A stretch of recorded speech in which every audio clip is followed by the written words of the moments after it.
The Georgia Bulldogs landed five-star quarterback Jared Curtis earlier this week, and I think early next week the Dogs could land an even bigger five-star prospect in the 2026 class. Of course, I'm talking about elite five-star tackle Jackson Canwell. He is the #1 player in the country, and everything I'm hearing this second leads me to believe that the Georgia Bulldogs are in the driver's seat for, again, the best player in the entire country. He's going to be in Athens on May 10th this weekend, and he will be making his decision on May 13th. So the Dogs are getting their last shot, their last big swing here. I think he's trending Georgia already. Jared Curtis is going to be in Athens this week to help out land the big, massive 6'8", 305-pound tackle. This guy has NFL written all over him. I do think Georgia is pretty deep on the offensive line, especially after the haul that they signed in the 25 class. But this guy is not coming to sit on the bench very long. If he does end up signing with Georgia, like right now, I feel like he's going to. If that happens and he comes to Athens in December or January, this dude's looking to play, and he is going to push everyone in front of him. He is a big-time prospect, of course, best player in the country again. And I spoke with him earlier this week. One last time, I said, I know it's crazy. You got a lot going on. You're going to be in Athens this week. Big decision coming up. But what is going to be the biggest thing that stands out, right? What are the big, important factors that are going to lead to your decision? And surprisingly, he got back to me pretty quick. Wasn't really expecting that. But hey, I mean, everyone wants to talk to Dawg Post. I get it. Here's what he said. He said, quote, "Program success and offensive line development will play a major role in my decision. Coach Searles has developed a lot of players and has been in the business for a while. We have a great relationship." So nothing groundbreaking there, but you know, he did say program success and offensive line development. Those are going to be the two biggest factors. I think he already knows where he's going. I think he was leaning Georgia's way before that trip out to Oregon, to Eugene last weekend. The Georgia staff was hoping he didn't make it out there, but I think they felt good with their chances before going out. I still feel like the Georgia staff feels really good about where they stand with him. And again, he's going to be in Athens again. He's been there a lot already. He's very familiar with the staff, the program, the culture, the campus, everything. He's going to be back in town.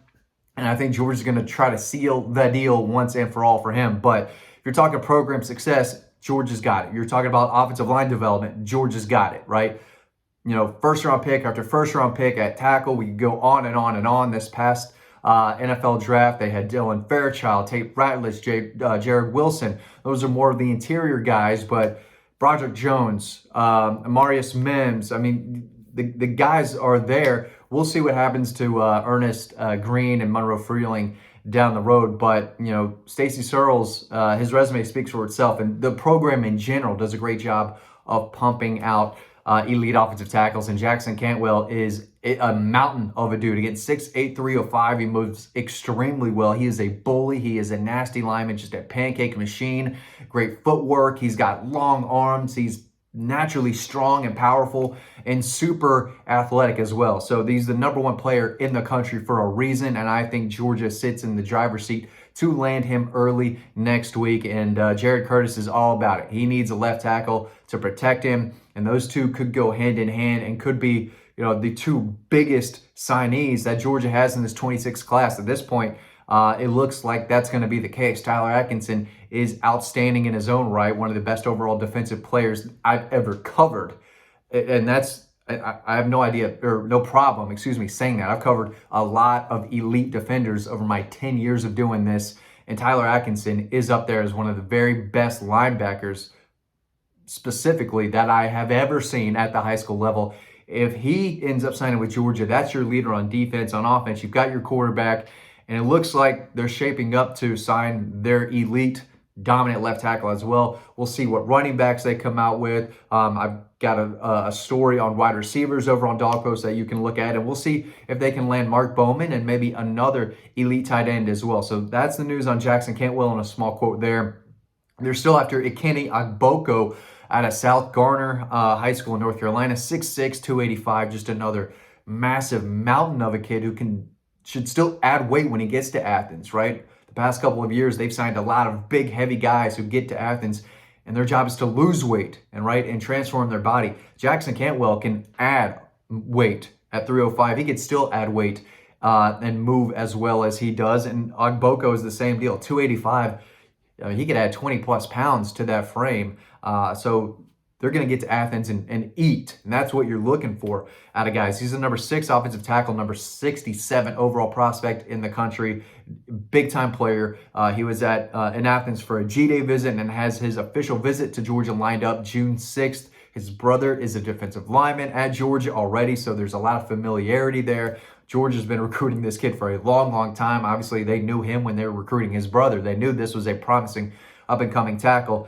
And again, in a loaded offensive tackle class across the country, Jackson Canwell is number 1, Ogboko is number 6. Georgia sits in a pretty good position for both of those guys. That would be an A-plus job for Stacy Searles at the tackle spot. Malachi Lee is a kid out of Hawaii. I hope I said that name right. It looks like Malachi, so I'm going to say it's Malachi. Probably a little different, but we're going to go with it. He's another big mountain of a Hawaiian dude, man. 6'7", 310. He's the number 8 tackle prospect in the country, number 104 overall.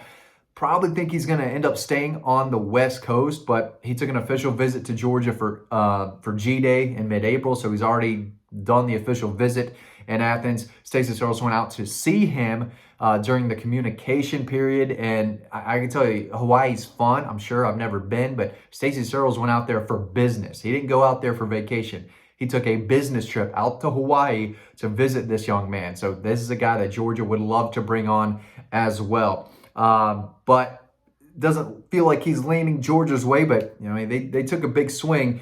May have been a plan B or C option if things went the other way for Jackson Canwell, but if this guy wants to jump on board, I think Georgia would welcome him with open arms. At guard, they had a commitment over the weekend from Graham Houston. He's the 4-star guard out of Buford, ranked as the number 21 interior line prospect, number 278 overall. His official will be June 6th.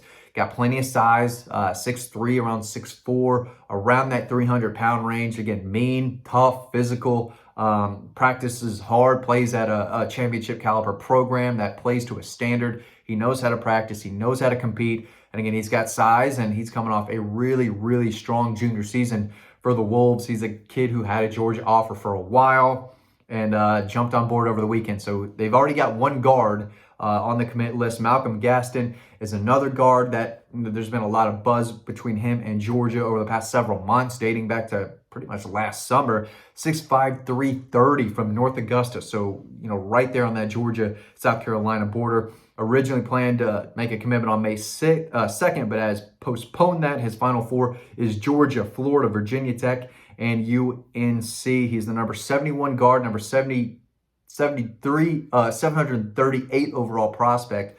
And his official will be June 20th. So that ranking's not going to impress anyone, but this is a guy that Georgia's checked up on for a while. They've been keeping tabs on him.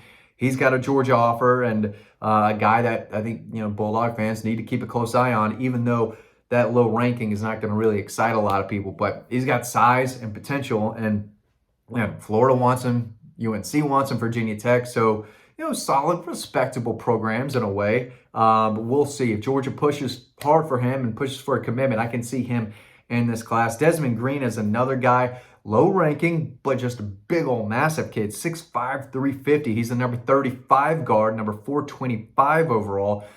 Could probably be a Georgia-South Carolina battle. I think there's a kid that South Carolina really wants, probably more than Georgia does. They need this kid to stay in state and bring, some playing toughness and size, if I can get my words out. He's got his official visit to Georgia May 30th. Another guy who will be in town that weekend is Brandon Anderson out of North Cobb. Former Tennessee commitment. I think people have kind of already penciled him into Tennessee's class, but he likes Georgia. I don't think Georgia's pushed for him as much as other programs have. I was speaking with him in person at his school on Friday, and that's just kind of the vibe I got. But Georgia's absolutely in the mix. He's one of the best offensive linemen in the state of Georgia, and we'll see if things start to change or trend Georgia's way after his official visit later this month. So he's an in-state guy to keep an eye on. Chris Booker out of Hateville Charter in Atlanta is committed to Alabama.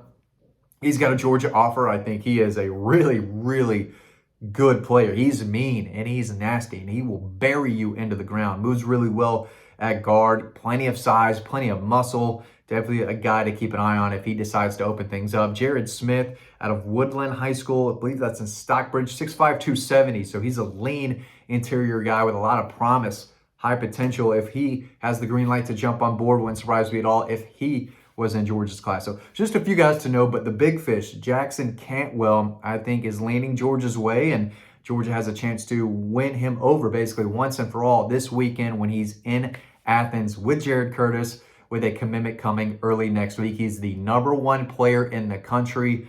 And, Georgia recruiting is looking really, really good right now. They've got the #1 quarterback. Wouldn't surprise me at all if they landed the #1 tackle and #1 player overall in the country for the 2026 class early next week. Thanks for watching. Really hope you enjoyed this video. Hope you learned something, and I'll see you on the next video.